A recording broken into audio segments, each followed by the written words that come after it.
Rain outside. Not the good kind that ends in an hour.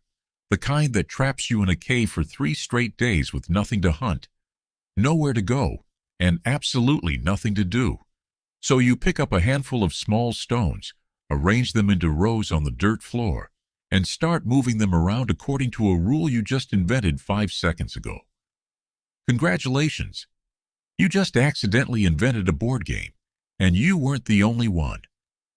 This is the story of how ancient humans dealt with the exact same enemy you're fighting right now on a slow afternoon: boredom.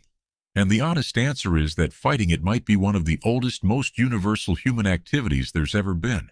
Let's start with something that should immediately reframe how you think about boredom itself, because it's not actually a modern glitch or a sign of a broken attention span. Evolutionary psychologists increasingly treat boredom as an adaptive signal, a built-in mental alarm that fires specifically when your current situation has stopped teaching you anything new or offering any potential benefit. Under this view, boredom isn't the enemy of productivity. It's the ancient engine of it. A restless, uncomfortable itch that pushed your ancestors to explore new territory, experiment with new tools, or invent something to fill the silence, precisely because sitting still and doing nothing was, over evolutionary time, genuinely dangerous. A bored brain that stays bored forever doesn't discover new food sources. It doesn't improve its weapons. It doesn't survive as well as a brain that gets uncomfortable enough to go looking for something better. So what did that restless discomfort actually produce? Let's start with games, because the physical evidence here is genuinely staggering. At a site in Jordan, archaeologists have identified what appear to be Mancala-style game boards, rows of small carved pits in solid rock, dating back roughly 9,000 years, deep into the Neolithic period. That's not a rough guess at gameplay. That's a physical object built specifically, and only for entertainment, carved into stone by people who apparently decided the effort was worth it purely to have something to do. Move forward a few thousand years, and the evidence gets even richer. In pre-dynastic Egypt, graves dating back over 5,000 years contain sets for a game called Senet, a race-style board game so popular it eventually became tangled up with religious beliefs about the journey into the afterlife. And in Mesopotamia, archaeologists excavating the ancient city of Ur uncovered elaborate gaming boards inlaid with shell and lapis lazuli, dating to roughly 2600 BC, belonging to what's now called the Royal Game of Ur. Here's the detail that should genuinely surprise you.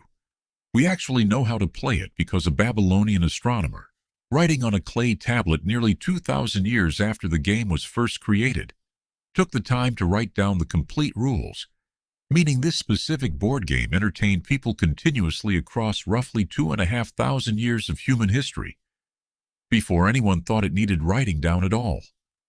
And board games weren't even the simplest option. Across cultures with zero contact with each other, from isolated Arctic communities to remote Pacific islands, anthropologists have documented an activity called string figures, what most people today know as cat's cradle. A loop of string, looped and hooked between fingers into increasingly complex patterns, requiring absolutely no materials beyond something to tie a knot with. The fact that this shows up independently, again and again, in populations with no historical connection to each other, strongly suggests it's not a specific cultural invention at all. It's something closer to a default human response to idle hands and idle time. Something so basic and so satisfying that it kept getting reinvented everywhere humans existed. Here's where the story gets a little more personal and a lot funnier. Boredom didn't just produce games, it produced complaining in writing, thousands of years before social media existed to do it for us. At Pompeii, preserved almost perfectly under volcanic ash, archaeologists have cataloged enormous amounts of ancient graffiti, scratched into walls by ordinary Romans, and a shocking amount of it has absolutely nothing to do with politics, religion, or history. People carved jokes. People carved insults about their neighbors. People carved complaints about being tired of waiting around. Someone, roughly 2,000 years ago, was bored enough standing against a wall that they picked up a sharp object and left behind proof of exactly how bored they were, for archaeologists to eventually dig up and laugh at. Boredom didn't just build entertainment, it occasionally just needed somewhere to vent. There's a quieter, stranger form of this too, buried literally in cave walls. In deep cave systems like Rouffignac in France, alongside the famous painted animals, researchers have found something called finger flutings, long wavy lines dragged by human fingers directly through the soft clay coating the cave walls, some clearly made by children. Not detailed art, not obvious ritual symbols, just marks made because a finger was there and the surface was soft, and something in a human brain apparently needed to leave a trace of having been present. That impulse, doodling essentially, absent-minded, purposeless mark-making, appears to be old enough to predate writing itself by tens of thousands of years. Even ordinary tools tell this story if you look closely enough. Archaeologists studying stone and bone tools across multiple ancient cultures have repeatedly found decorative carvings, patterns, notches, and engravings that serve absolutely no functional purpose whatsoever. A spear point doesn't fly straighter because of a decorative groove along its handle. A bone needle doesn't sew any better with a carved pattern along its shaft.